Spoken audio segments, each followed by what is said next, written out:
Brace yourselves, Africa, and to every American watching this, pay close attention. Because tonight the ground isn't shaking from an earthquake, it's trembling from the roar of a soldier who dared to speak when everyone else stayed silent. In Tanzania, a man in uniform, Captain John Charles Tesher, has done what few in Africa's modern history have ever risked. He looked straight into a camera knowing it might cost him his life and called his leaders thieves, murderers, and traitors to their own people. On October 4th, Tesher, a weapons instructor in the Tanzanian People's Defense Force, went live across YouTube, TikTok, and WhatsApp. What he revealed was not just a corruption story. It was a confession of a soldier's heartbreak, a man who had seen his nation sold piece by piece, its ports to foreign investors, its gold mines to corporations, and its very soul to power-hungry politicians. He named names former President Jakaya Kikwete Tycoon Rostam Aziz and even the current president's son Abdul. And with a trembling voice, he uttered the words no African leader wants to hear: "It's time for the army to take back our country." For the first time in decades, East Africa is staring into the same storm that swept across Mali, Niger, and Burkina Faso. And just like Captain Ibrahim Traoré of Burkina Faso, Tesher's words are igniting something much larger, a continental question that cannot be ignored anymore. Are Africa's soldiers becoming the last defenders of the people, or are we witnessing the start of another cycle of chaos? The video has already crossed 5.7 million views. Youth across Africa are sharing it, crying, shouting, and praying. Because in every word of that captain, they hear their own hunger, their own fear, their own broken hope. So before you decide whether to cheer or to fear this man's defiance, stay with me till the end. And if you believe that truth still matters more than power, hit subscribe, because what's happening in Tanzania might just reshape Africa's destiny once again. It began quietly, like most revolutions do, not with gunfire, but with a man's voice trembling in conviction. On the morning of October 4th, Captain John Charles Tesher, a weapons instructor in the Tanzanian People's Defense Force (TPDF), walked into a small room, turned on his camera, and did the unthinkable. He introduced himself calmly. "My name is Captain Tesher, officer of the Tanzanian Military Aviation School." His tone was respectful, almost prayerful. He thanked God for his life, for the air in his lungs, and then, without pause, he declared war not against a foreign enemy, but against corruption within his own country. In a nation where dissent can mean disappearance, Tesher broke the unwritten rule. You don't talk about the deep state. But that morning he did. He called it exactly that, a government within a government. A system, he said, that had hijacked Tanzania from the inside, a network of elites, politicians, and businessmen who decide everything from election outcomes to mining contracts while pretending to serve the people. He accused former President Jakaya Kikwete Tycoon Rostam Aziz and Abdul, the son of President Samia Suluhu, of leading a silent looting operation, selling the country's ports, gold mines, and farmlands to the highest bidder. And then came the line that sent shockwaves through Dar es Salaam: "It is better for the army to take over quickly before it's too late." The only faith Tanzanians have left is in their soldiers. Those words tore through the country like lightning. Within hours, his live stream broadcast on YouTube, TikTok, and WhatsApp had spread across the continent. His face stern yet sorrowful flooded timelines and group chats. His speech hit 5.7 million views before nightfall, carried by young Africans who saw in him what they wished their own soldiers would become: fearless, loyal, incorruptible. And what exactly was he exposing? The list was long and devastating. Billions siphoned from Tanzania's gold mines, coal fields, and ports, while children in Tonga scavenged for food. A National Electoral Commission accused of rigging results. A voter ID system allegedly manipulated to silence opposition districts. Activists abducted. Critics killed. The Maasai families of Ngorongoro evicted from their ancestral lands so foreign safari companies could expand. And in perhaps his most explosive claim, Tesher accused the ruling party's inner circle of being involved in the death of former President John Pombe Magufuli in 2021, calling it a hit orchestrated to protect their empire. The accusations were more than political, they were spiritual. Tesher spoke like a man possessed by duty, describing how the Tanzanian army had become the last pillar of trust, still respected by over 60% of citizens, according to Afrobarometer data. He said soldiers were growing tired of patrolling not to protect citizens, but to intimidate them, tired of saluting men who drove Land Cruisers bought with stolen funds while their comrades' children went hungry. For the average Tanzanian, these words were both shocking and liberating. No politician had dared to say what Tesher said. No journalist had survived long enough to film it. But a soldier, a captain sworn to obedience, had crossed the line and stood in the open, daring his government to arrest him, daring his superiors to look away, and they didn't. By October 5th, the TPDF issued a terse statement. The army follows the Constitution, not individuals. To many, it was confirmation that Tesher had been disowned or worse. Rumors spread that he was in hiding, sheltered by sympathetic comrades. Others said he had already been detained. But one thing was certain: Tanzania had changed overnight, because for the first time someone from inside the system had spoken out. Not a journalist, not an activist, but a soldier in uniform breaking ranks for his people. And now, with his call for military intervention echoing across Africa, the question wasn't just whether Tanzania's leaders could silence him. It was whether they still had the moral authority to rule at all. The morning after Captain Tesher's broadcast, Tanzania awoke to silence, a heavy electric kind of silence. Government buildings were quiet. News anchors read their scripts slower than usual. And yet, across coffee shops in Dar es Salaam and bus stops in Mwanza, everyone whispered the same question: where is the captain? The video that had torn through the internet was now being quietly deleted. Facebook pages vanished. Hashtags like Captain Tesher and Tanzania Awakens were shadow banned. State media called him a rogue officer, influenced by foreign interests. But it was too late.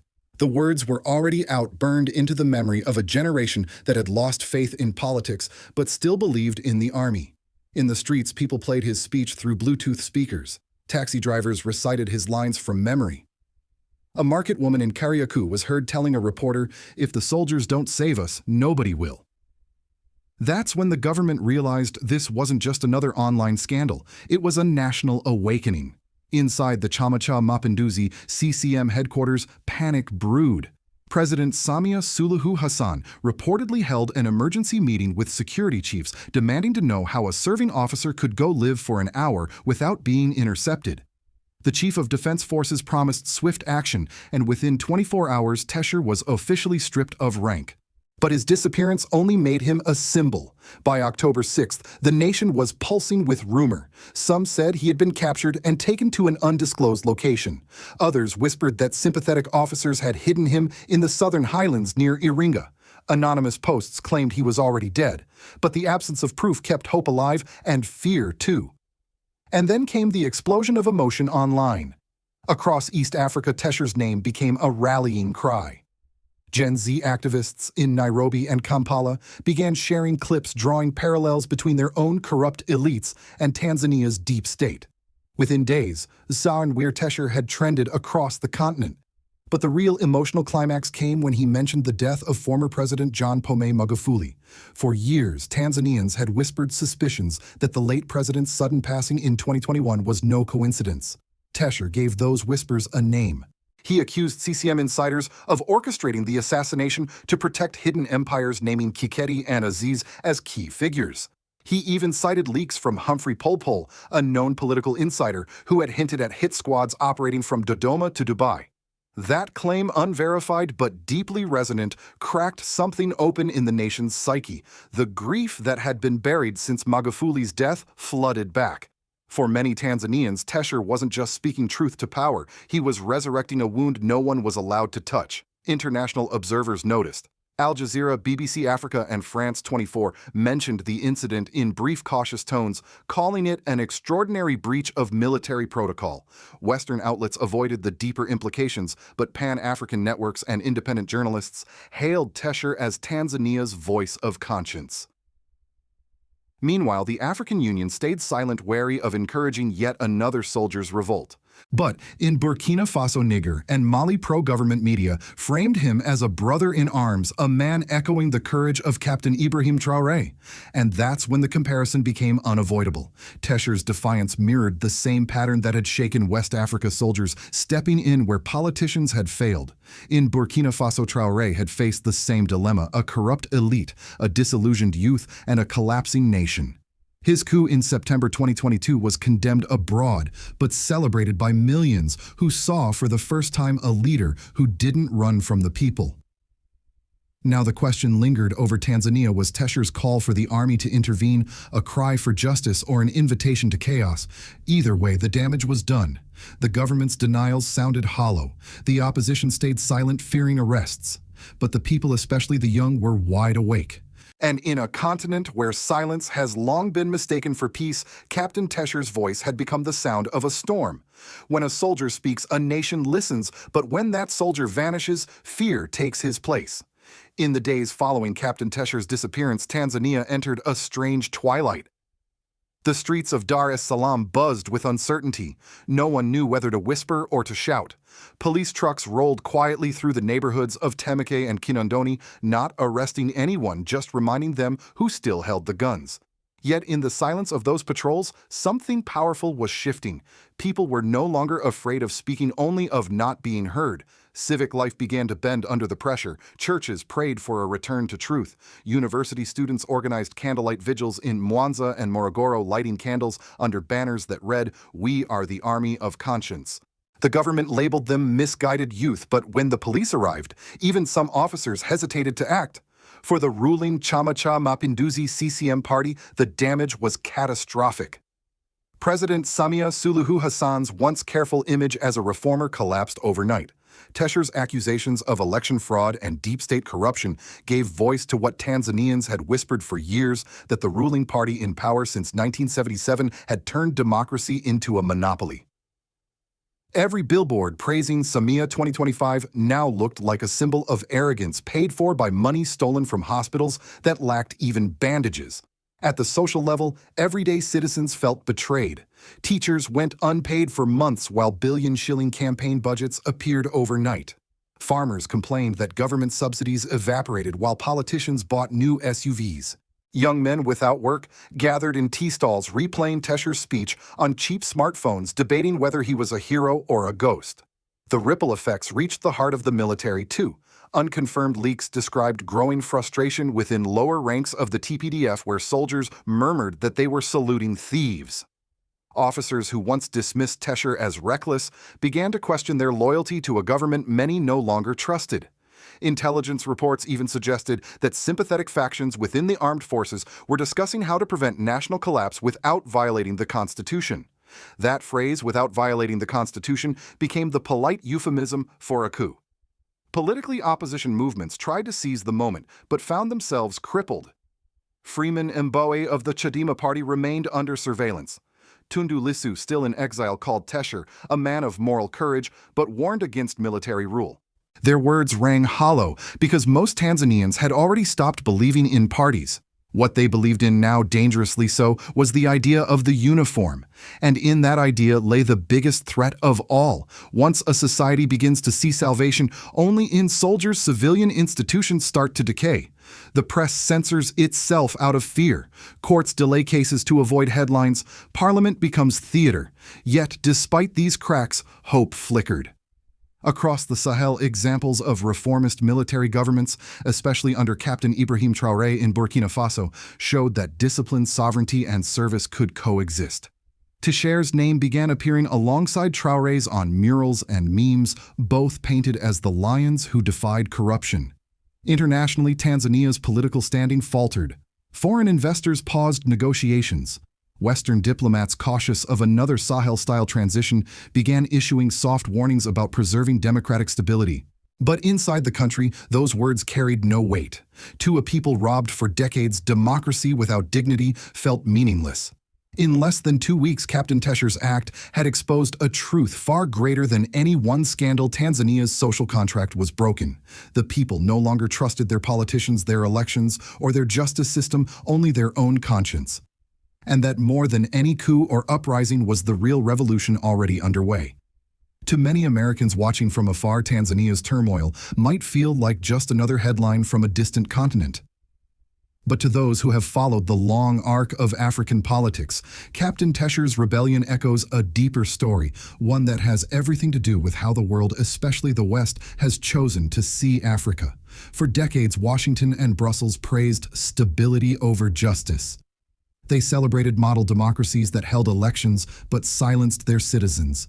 Leaders like Samia Suluhu Hassan became darlings of donor conferences, shaking hands in Davos, signing trade deals, and promising reforms that never reached the villages of Tonga or Morogoro. To Western policymakers, Tanzania looked peaceful. To Tanzanians, it looked suffocating. That's the paradox America now faces. Its partners in Africa are the very regimes the people want to be freed from. It's the same contradiction that surfaced in Mali, Niger, and Burkina Faso, where US and French influence once guaranteed order, but that order became a code word for exploitation. When Captain Tesher called out the deep state, he wasn't just pointing at his own government.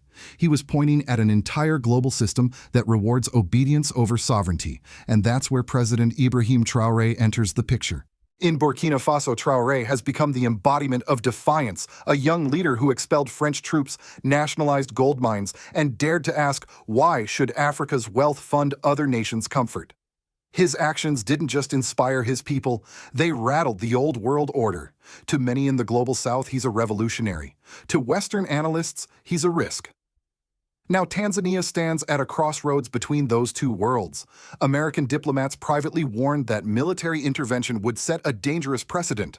But African youth from Lagos to Kigali see it differently. They see a pattern: when politicians steal and lie, no one intervenes. When soldiers act, everyone suddenly preaches democracy. It's a moral hypocrisy the next generation no longer accepts. Yet it would be a mistake to romanticize military uprisings. The lesson from Traoré's Burkina Faso, as many elders quietly remind, is that sovereignty without accountability can turn into a new kind of tyranny. Even Traoré, for all his achievements, building 3,500 classrooms, 1,800 clinics, and training thousands of youth, faces criticism for jailing journalists and restricting the press. Freedom, it seems, always comes at a cost. In Washington, policy circles are watching Tanzania closely, not because of Tesher's accusations, but because of what he represents: the crumbling legitimacy of post-colonial democracies and the rise of a new African consciousness, one that no longer measures success in Western approval, but in self-reliance and dignity. The U.S. State Department has quietly increased engagement monitoring across East Africa, fearing that Tanzania could ignite an East African domino effect, just as Burkina Faso's coup inspired the Sahel alliance. But here's the truth: the world can't contain this shift anymore. The West can issue statements, impose sanctions, or send envoys, but none of that will silence a generation that's hungry for justice. Captain Tesher's defiance, like Ibrahim Traoré's leadership, isn't just an African moment. It's a human one. It's the timeless struggle between the governed and the governors, between the truth teller and the tyrant. And maybe that's why people from New York to Nairobi are watching Tanzania not with curiosity, but with recognition. Because every nation at some point must face the same question: who really owns the power, the people or those who claim to rule them? The dust hasn't settled in Tanzania. Captain Tesher's voice may have vanished from the airwaves, but his message still trembles in the hearts of millions. You can silence a man, but you can't bury a truth that's already taken root. Across Africa, his name has become more than a story. It's a question that won't go away. Because what happens when patriotism becomes a crime? When a soldier's oath to protect the people turns him into a fugitive? That's not just Tanzania's tragedy, it's humanity's warning. From the gold fields of Burkina Faso to the fishing villages of Lake Tanganyika, ordinary Africans are waking up to the same realization: the enemy isn't poverty, it's betrayal. Captain Tesher's defiance reminds us of something Captain Ibrahim Traoré said not long ago: that a soldier's duty is not to serve power, but to serve justice. And maybe that's why his story resonates so deeply beyond Africa. Because every people, no matter their country, reach a moment when they must decide whether silence is still safe. For Americans watching this, perhaps you see reflections of your own past: the fight for civil rights, for truth over comfort, for leadership that serves instead of rules. Africa isn't just telling its own story right now, it's holding up a mirror to the entire world. If Tanzania falls deeper into repression, or if the army steps in without wisdom, the cost will be enormous, not only for its 65 million citizens, but for the fragile hope of an entire continent that's been struggling to rise from the weight of exploitation.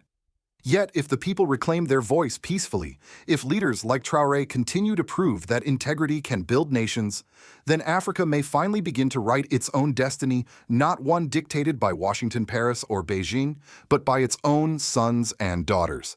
So tonight, as we close this story, let's not let it fade like another headline. Ask yourself, do you believe that justice can still be born in a world built on fear? Do you think President Ibrahim Traoré's model of national sovereignty can inspire others before it's too late? Because this isn't just about Africa, it's about all of us. If you feel this story deserves to be heard, share it so others know that courage still exists in our time. And if you believe like I do that truth is more important than the headlines, then subscribe because more stories like this are coming. Africa is not asleep anymore, and neither should we be.